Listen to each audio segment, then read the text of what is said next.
Hi, I'm Dougie Hey.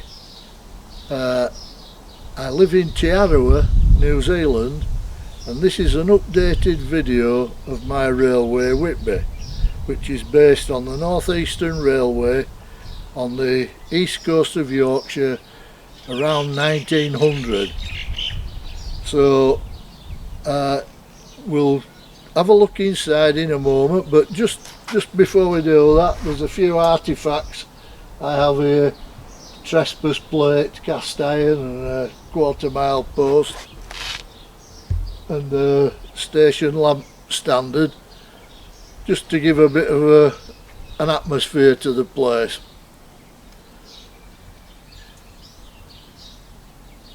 So we'll go in and have a look at the railway and the inside of the shed.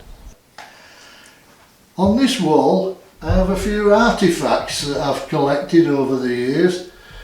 A North Eastern limit of maintenance sign, which is virtually a boundary sign for the railway property.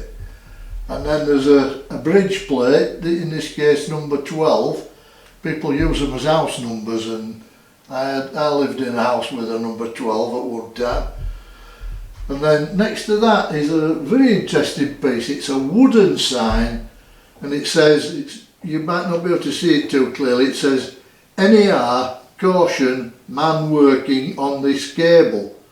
And it's been hand painted onto a piece of plywood, and the NER finished in 1923, so it's 100 years old piece of wood. Next to that is a wagon plate off an old wagon that were built in 1898, a 10.5 ton wagon. And next to that is a slightly more modern pressed steel wagon plate. Next to that is another number sign, number 2. And next to that is a Great Northern plate, which were originally in a tunnel at Halifax, at Queensbury, where the line diverged into 3 places, and there were 3 separate tunnels, and this came out of one of the tunnels, and it were in a very corroded state and took a lot of pulling back to that. Next to that is just a modern coat of arms of the North Eastern Railway, and then yet another limit of maintenance signs next to that. On this other wall, start with this one here, up on this wall here I have a master model that I made to produce a ceramic teapot. And it's much larger than the teapot because ceramic shrinks in the process of making it. And I did manage to make one good teapot out of it, and yet I forgot to make a hole to put the tea in. So, but that's just the master for it. Next to it is a sign for Runswick Bay, which is one of the railways that we used to operate back in the UK. And I've got that and Ravensbeck, which was another one that I was involved with, more as a memento of a memory reminder for the railways I used to be associated with. And then up here there's a North Eastern Railway hand lamp that personnel would use, and a few other bits like a North Eastern beer bottle and letter spike and what have you, a few bits and bobs that you accumulate as time goes on.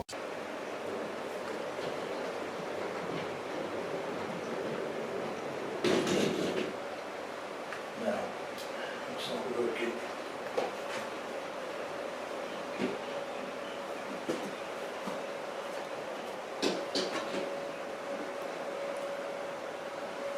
Working with that unless thought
push it in, but it won't pull it out because I've got the hook on it now. Oh dear.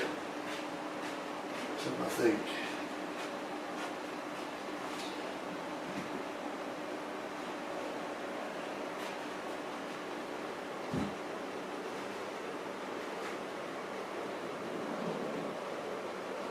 Better get out a shot onto.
So you want to talk about your knobs? You're looking at some controls for the blue point switches here. They operate blue points under the points and they're just operated by pushing and pulling like that. But there are many of them down the operating side of the railway. And some insulating switch gear as well, and controls for various things.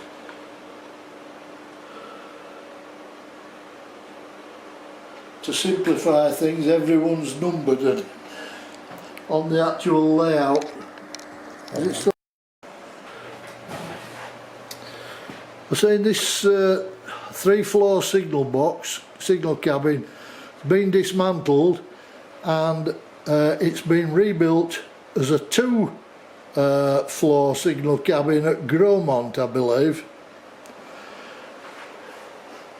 And this is the goods shed, which was badly damaged during the war. It originally stretched much further along here to where these brake vans are, and all this end were demolished with a bomb hit in the Second World War. The engine shed itself here at this end also had an extension to it that came to about here, that were a workshop for the shed, and that's all been demolished. And if you look at the shed today, it looks extremely odd on the end, and that's because it's an internal wall that you can see. Along here we've got the coal drops, and all this yard has now been turned over to housing. The goods shed, the engine shed is still there, but it can no longer be accessed by rail. And in fact, they've put a mezzanine floor in it, and at this point here, they've made a hole in the wall so cars can be driven in onto the mezzanine floor off the road here. They made a right mess of it, in my opinion. It should have been left with access onto the railway, and the North Yorkshire Moors Railway could have used that for a museum and repairs right in the heart of Whitby, where lots of people go holiday making. There's a couple of snow ploughs there which I constructed, and we've got various North Eastern Railway brake vans.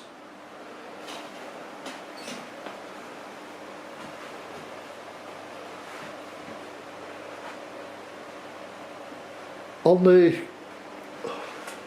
the coal drops is a crane for loading the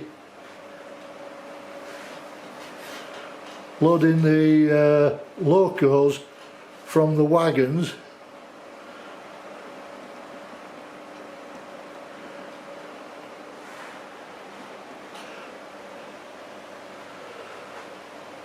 Now this is the cattle yard, and during the First World War a northeastern horse and cart driver were being shelled by the German Navy, which had a battle cruiser squadron that came up the east coast shelling Scarborough, Whitby and Hartlepool. And as it got to Whitby and was shelling Whitby, shells were exploding all over the town, and the horse and cart driver came across this level crossing here, because at this point here were a sunken road, and I think he might have been trying to get some cover in the sunken road, which were like, a lot of it's not shown on this model, it's just off the model, but he might have been trying to reach that to get some safety. And while they were there, a shell exploded close by and it wrecked 2 cattle wagons on this spur, peppered the signal cabin. He was hit with a piece of shell fragment and it killed him. So that's what happened in the First World War. Got a little horse cart here where they're unloading telegraph pole insulators and storing them in this demounted cabin here. And there's another shot of the water tank which fed the water crane there, and the other one further on just outside the engine shed some distance away. Right, we'll call that. Another small feature here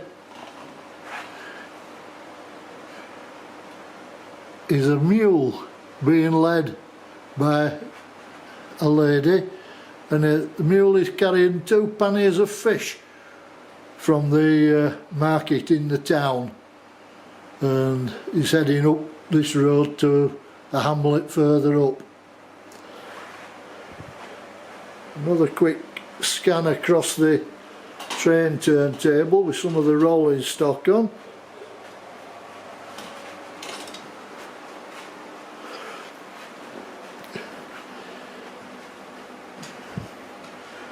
Here you see some of the controls for latching the train turntable into position. There's 2 controls for it because there ain't enough space on the arc of the train turntable for one latch to do it all, so I had to have 2, and so it's a hard job remembering which latch latches which track. And there's also another latch here for the loco turntable, which is a much simpler affair because there's not as many positions. What else have we got of interest? Water crane there. The other side, the level crossing, and the signal cabin man had a walkway across the tracks to this shed. I'm not sure what were in there, whether that were a lavatory, which it could have been, or just a store box, I'm not sure. And that's a bipod engineering crane there. This is the weigh cabin hut where the wagons could be weighed, and the weights were all recorded in the cabin there. Then there's a plate layers coach.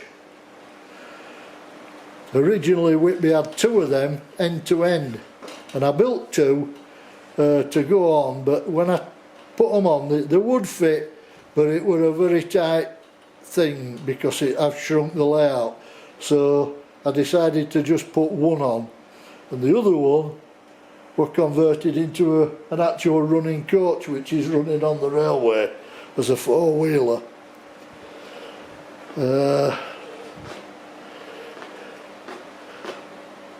The J72 there is on the spur for the pilot engine, because as the trains come in to Whitby, it being a terminal station, the train had to be disconnected from the engine, dragged out by a pilot engine, and it could be run into that centre track, which is a coach siding, to free the engine that brought it in away. And so that would have been well used in its day. Today they've got round that by building a runaround at the end there for the modern trains. What else have we got? Got another little crossing there for the yard. Horse and cart there carrying a load of acid carboys. Not cowboys, carboys. Yeah, we've already mentioned this dock here, which I've portrayed as a walled dock. Now, I'm not certain it was. It may have been just sloping riverbank, went right back to where the station platform is up there, and that's the site where all Captain Cook's ships were built. I think he had about 5 in total, or maybe 6, and every one of them were built there. As you can see, the dock walls are collapsing in a couple of places, because it's prone to a big tidal changes, this dock, and after many years the walls started to collapse, and so work were done, and this dock wall were moved out some distance and this were rebuilt. Here we've got the Salvation Army trying to whip up a bit of enthusiasm for the Lord. And further down the platform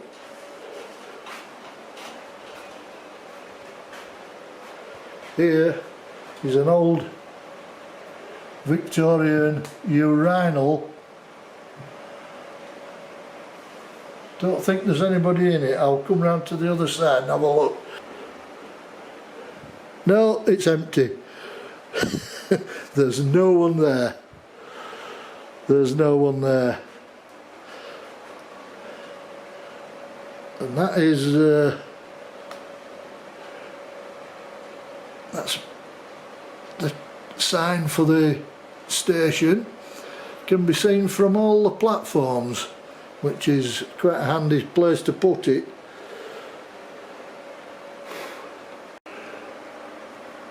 This is one of my showcase cabinets. I'm quite an enthusiast of the Sunbeam Alpine, and I've got some fairly rare plastic Sunbeam Alpine toys here, and some Revel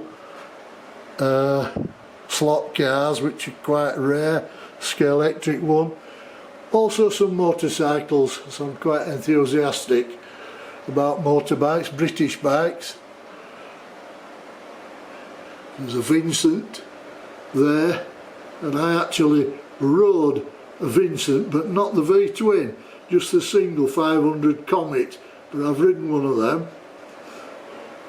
And I also had a test drive on one of those C1 scooters. I liked it actually, but they wouldn't do a proper trade deal, so I left it. I've got another showcase here with lots of Alpines in, including all the Minix sunbeam alpines, including some of the rare colours such as the maroon one.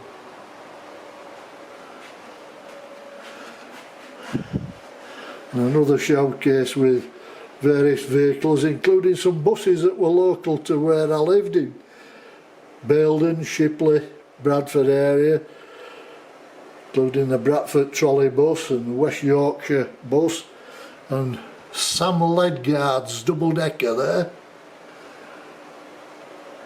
and some various British sports cars. Some old vehicles there that's doomed to be converted into a bus for the railway.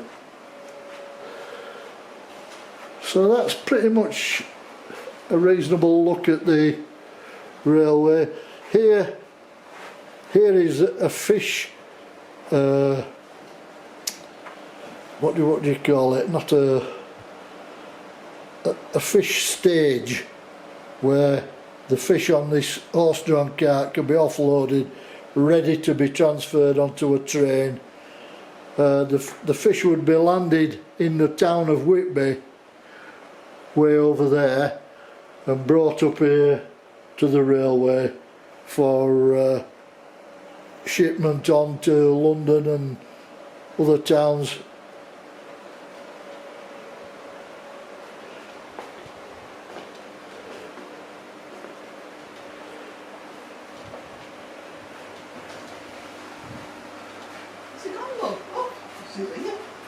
So I think that's about it for that. Here's a poster for Ravenscar up on the coast between Whitby and Scarborough. It's the highest point of the cliffs. There's a beautiful view there across Robin Hood's Bay to Robin Hood's Bay. And then I've got another picture up here. I think this is Staithes. It might be the town of Staithes, or is it Sandsend? I'm not really sure. No, it's not Sandsend. No, it's Staithes. It's Staithes looking down at the harbour. Got some more cars, motorbikes. Triumph Cub, which I had one of them myself back in the day.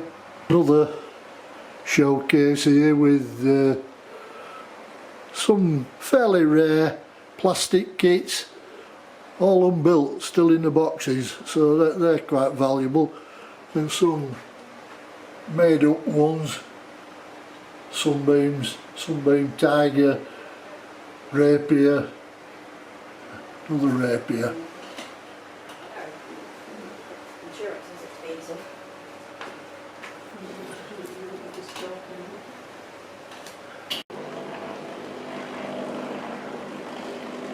This is being driven from the portholes at the end of the coach. The driver's moved ends from the loco.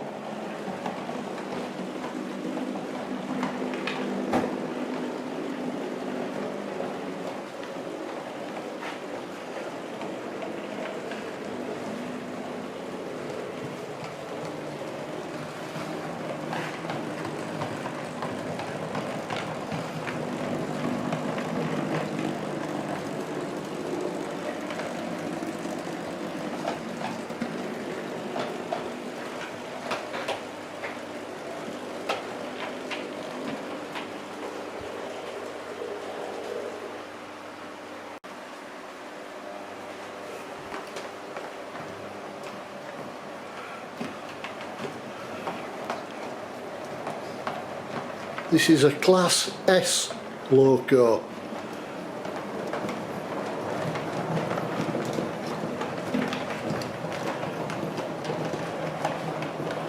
This loco built by Dr. Scott, well-known North Eastern Railway enthusiast.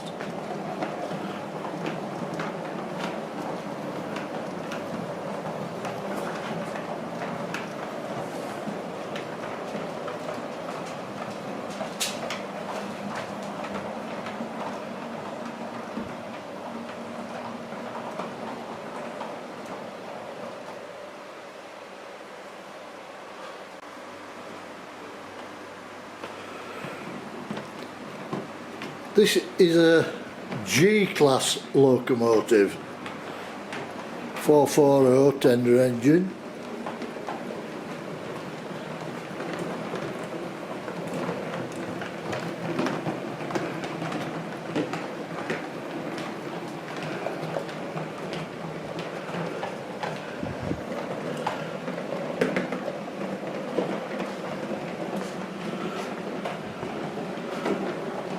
This time we're running into platform 2.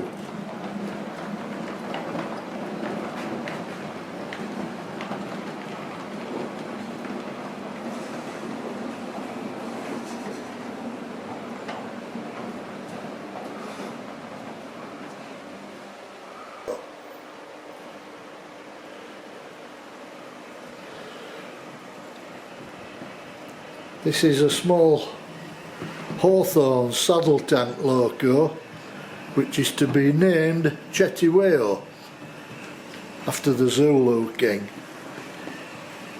because its action when it's running is very similar to a Zulu warrior on the trot.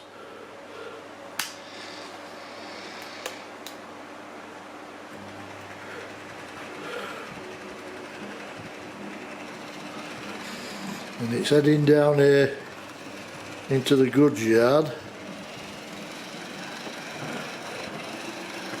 to pick up 3 coal wagons,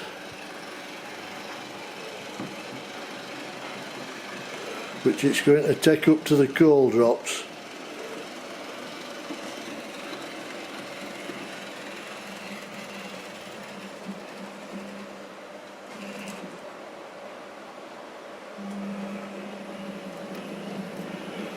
We are coupled up.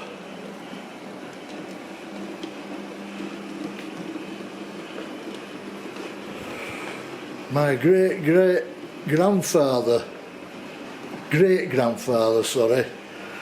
was the director of this locomotive, which worked at the Framwell Moor colliery just to the north of Durham.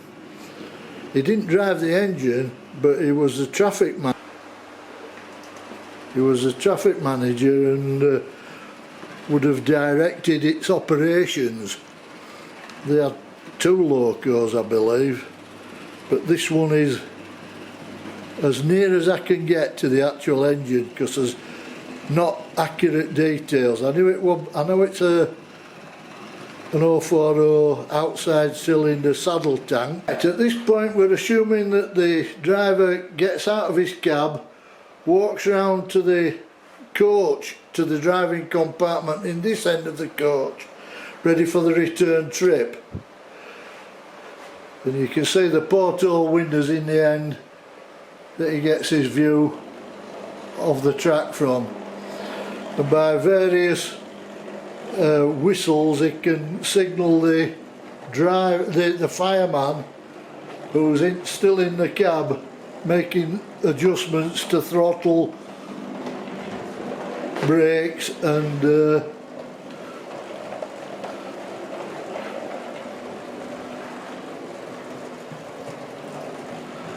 that's an auto train. Needs some number plates yet, that loco. I'm waiting for the COVID to finish to be able to order some. This is a Class O engine, or what's known as a Linear G5. They're building a brand new one of these because one were never preserved back in the day. So this is the loco that's being built at the moment. And this is on a train of clear-story coaches, and it's moving into platform 1.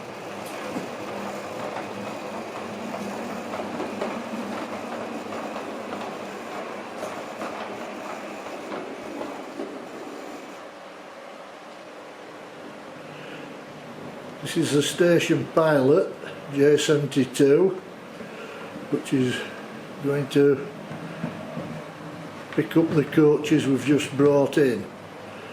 But this is quite a complicated way of operating. This J72 was the first model I ever made in O gauge. The very first thing I made, completely scratch built.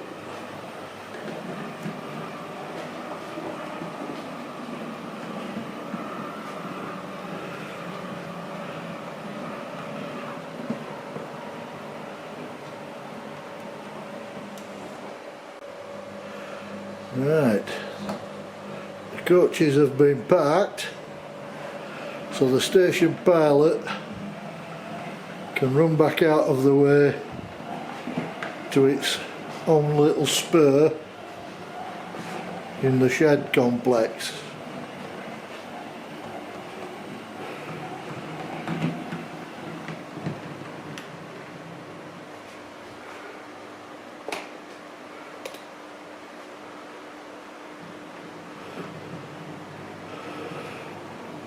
Quite complex movements.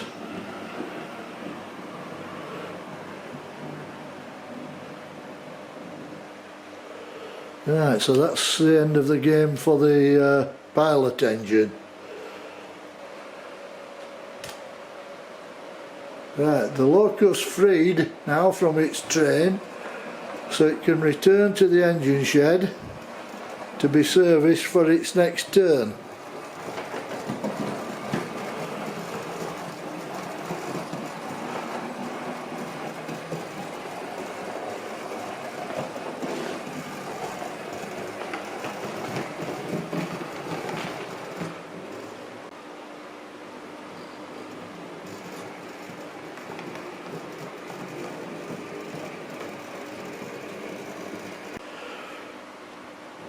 So the loco now can run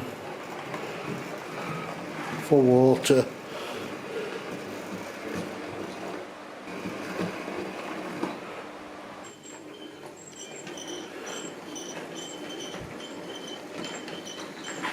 This loco's the Whitby Bogey, unusual old Fletcher engine. This model was built by Robin Taylor and it's on permanent loan to me for use on Whitby.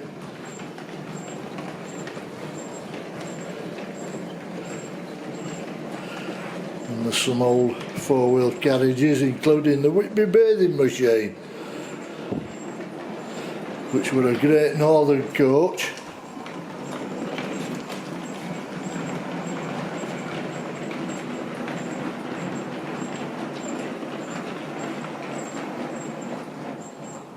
That's the Whitby bathing machine.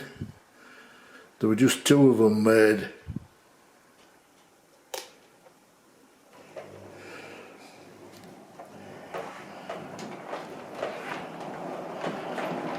This is the four-cylinder compound Atlantic, which was scratch built, and it's on a rake of 49-foot low arc coaches,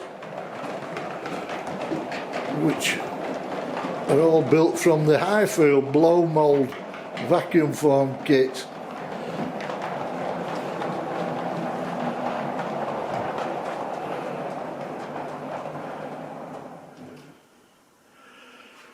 This loco's got full working inside valve gear. The boiler was turned out of a solid bar of phosphor bronze in order to make it easier for me to do the Bell Pair firebox, which is an unusual feature for a northeastern loco.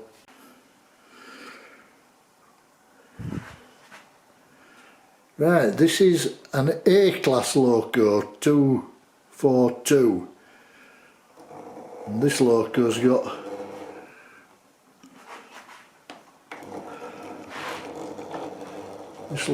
got working inside valve gear, working joys inside valve gear. You might just catch a glimpse of some of that work in there. It's also got simplified radial axle boxes.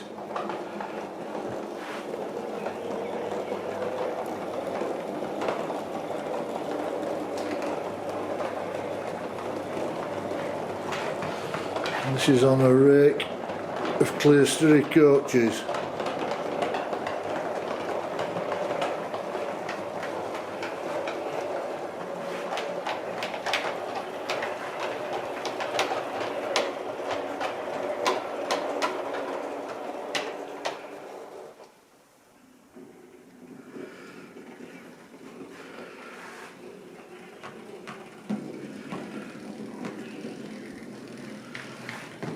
There's been a heavy fall of snow up to the west of Durham, and there's a call out for some additional snow ploughing, so they're calling on the snow ploughs that are based here at Whitby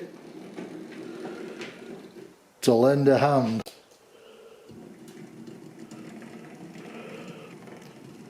This is a P2 loco. There's very little difference between the P2 and the P3.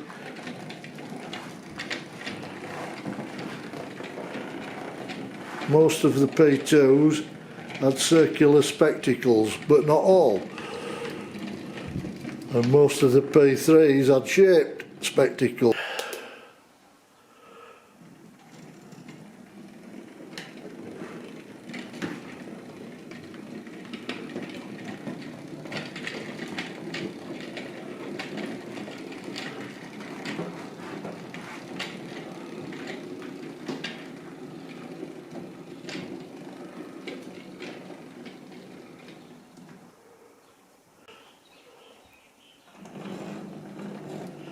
Now we've formed up the train. The ploughing train is off up to Durham to do some snow ploughing.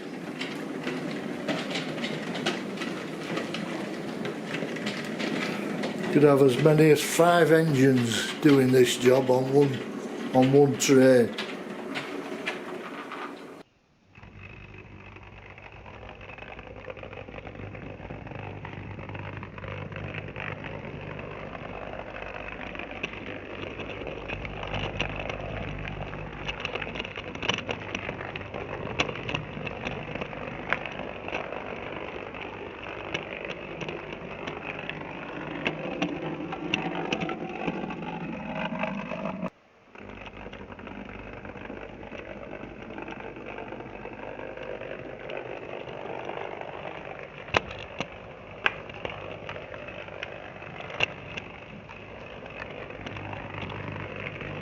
That's Bog signal cabin.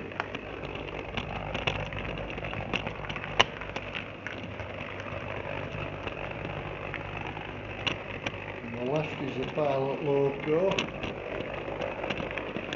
switching over tracks, going to platform 2. Turning platform 1.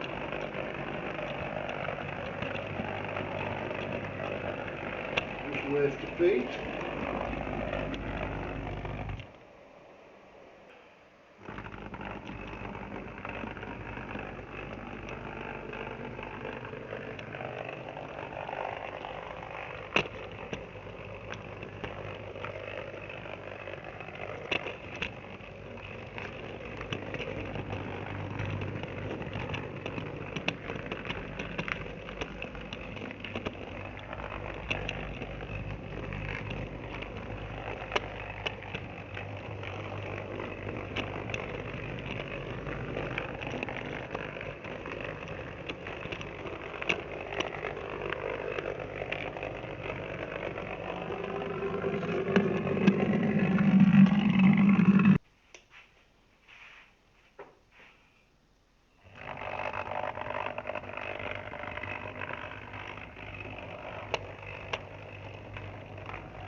Looking some detail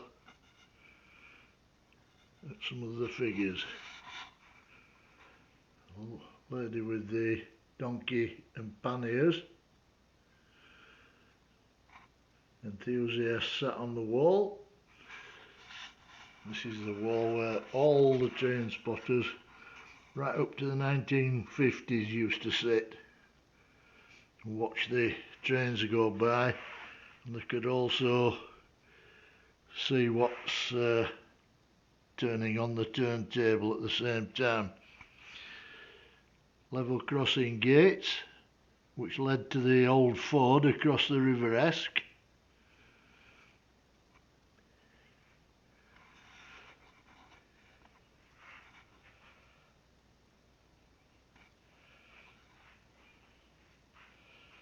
We have the picnic couple.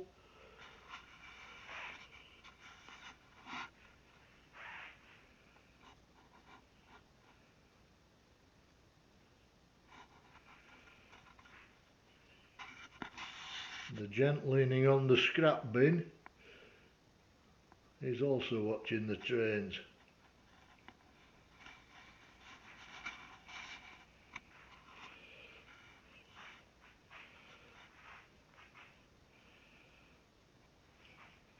There's a water crane outside the engine shed.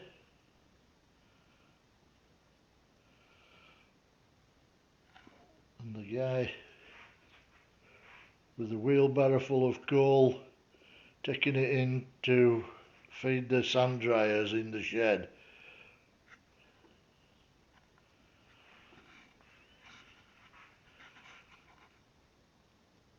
We've got some brake vans waiting to be selected for the next trip.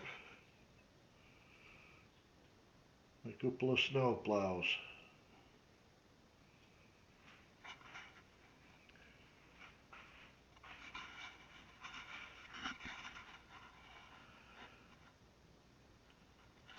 the station name board. Whitby Town.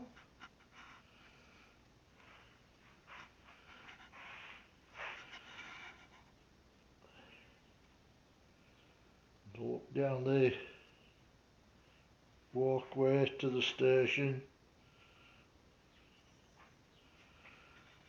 on the street side.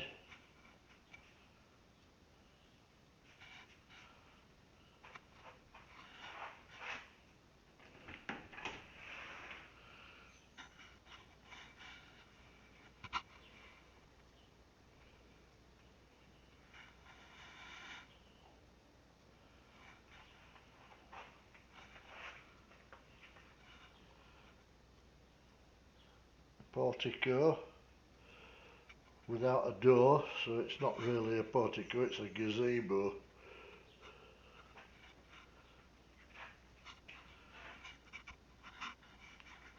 Salvation Army Band, give us a tune.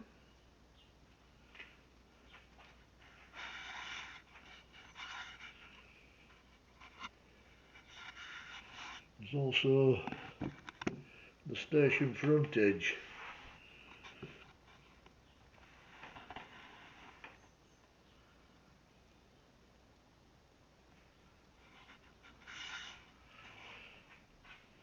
There's the station roofs to look at as well.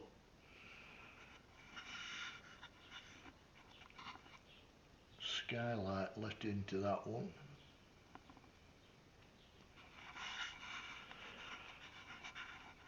This is the dock pier. This is to have water in the dock eventually, or artificial water.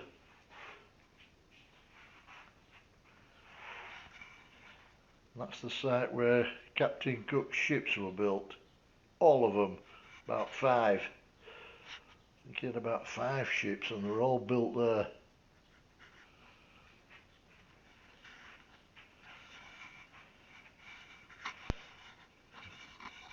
Another view of the porter's office and the hot water foot warmer filling brick built building there, which had a boiler inside for heating water to fill the foot warmers that went into the old carriages.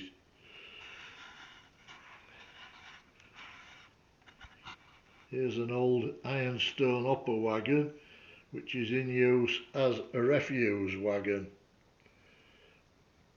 In the last dying days of their usefulness, they were used, some of them were used as rubbish bins, like portable skips for station rubbish, and it was taken to the tip and tipped.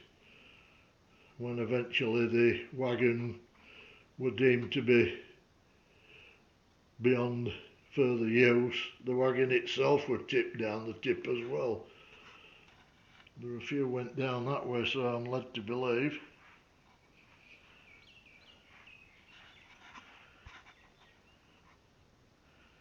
Here's a horse and cart with a load of acid car boys on.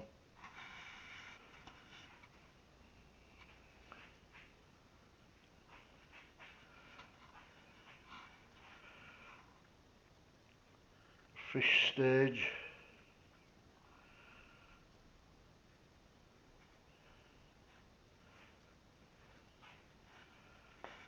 Good shed.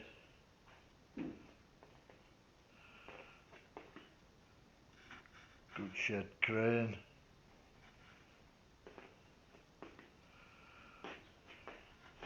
Shunter with his pole. Plate layer's hut from a coach that demounted. Couple of guys having a chat. And there's the Weybridge hut, Weybridge cabin.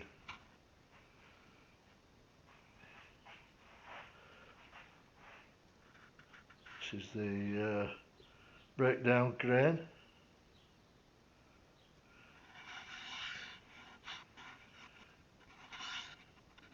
Here the signalman is out on his veranda, extended veranda, where he's carrying the tablet for the line up to Whitby West Cliff.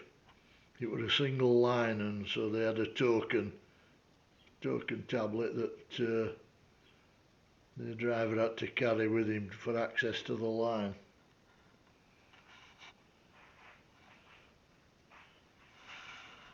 We have another water crane here.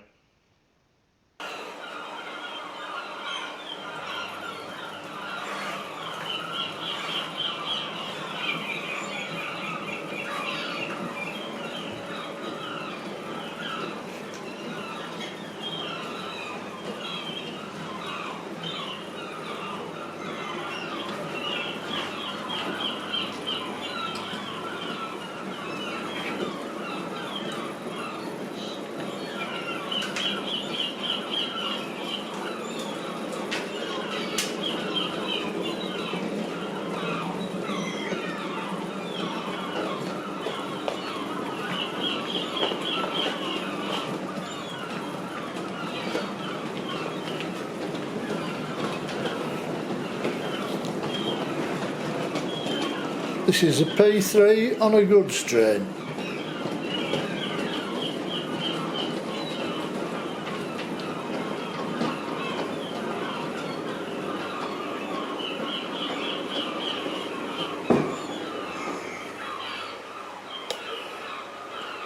Yeah, this is a run with the P1.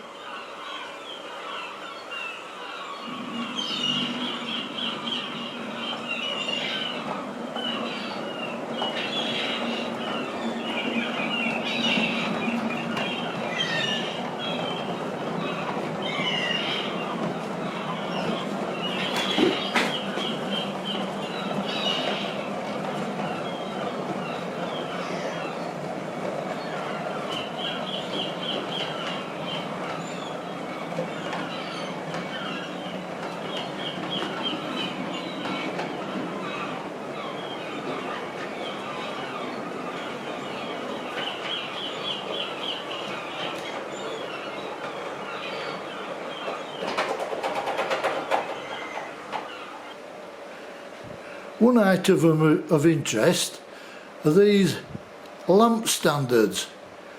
They're German, made by a firm called Belly Becko, and they can be just unplugged and plugged back in.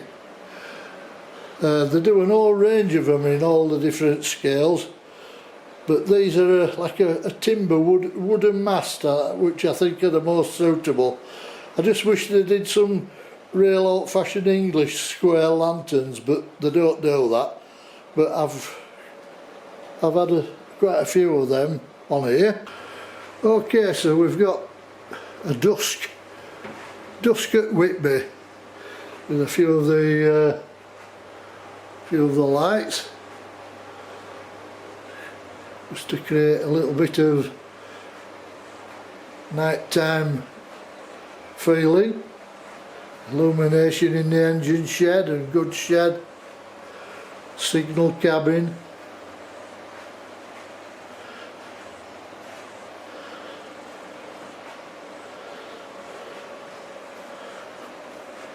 Onto the station itself.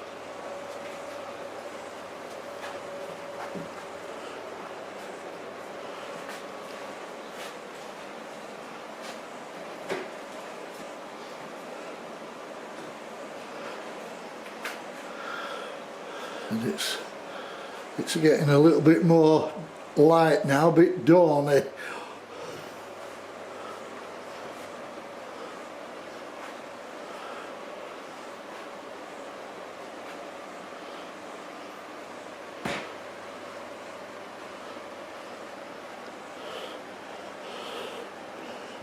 The morning turn will just be coming on at the shed, lighting up locos.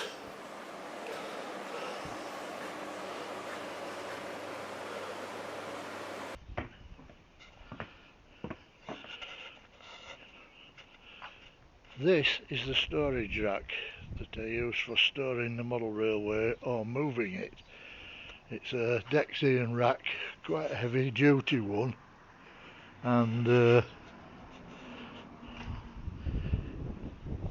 each board of the layout slots into one of these orifices there, and I get 1, 2, 3, 4, 5, 6 boards in, and on the top board I can squeeze a peculiar narrow board as well. It's got wooden facings on the angle so as not to damage the paint too much, and it's got 2 fixed wheels at the back and 2 swivelling wheels with brakes at the front, and it just goes in my garage. Now then, John, thank you very much for helping with this filming. Would you like a cup of Whitby tea? I would, thank you. It's just like any other tea, but without the tea.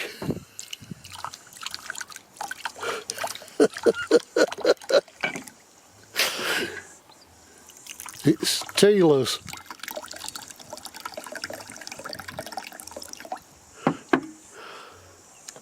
Cheers, John. Cheers.